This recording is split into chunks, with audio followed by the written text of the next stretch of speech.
मुंबईच्या पवईमध्ये ओलीस ठेवलेल्या 17 मुलांसह 2 नागरिकांची पोलिसांकडून सुटका डांबून ठेवणाऱ्या रोहित आर्यानं दिली होती मुलांना जाळून मारण्याची धमकी।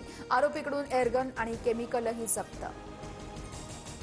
केसरकर शालेय शिक्षण मंत्री असताना रोहित आर्याकडून उपोषण। पीएलसी स्वच्छता मॉनिटर प्रकल्पासाठी केलेल्या कामाचे सरकारने 2 कोटी थकवल्याचा आरोप, तर कोणतीही थकबाकी नसल्याचं शिक्षण विभागाचं स्पष्टीकरण।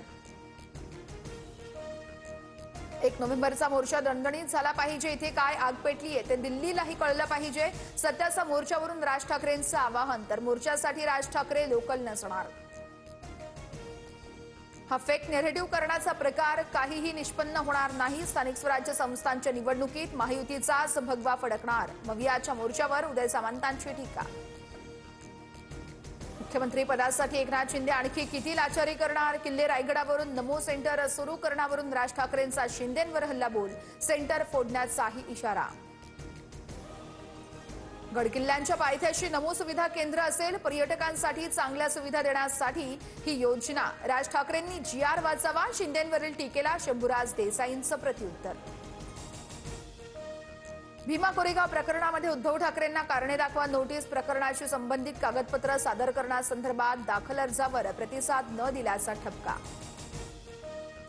फलटणमधील डॉक्टर महिलेच्या आत्महत्या प्रकरणी संशयित आरोपी गोपाल बदनेची कोठडीत चौकशी सुरू। पोलीस निरीक्षक घनश्याम सोनवणेंनी यावेळेस चौकशी अधिकारी म्हणून त्यांची नियुक्ती।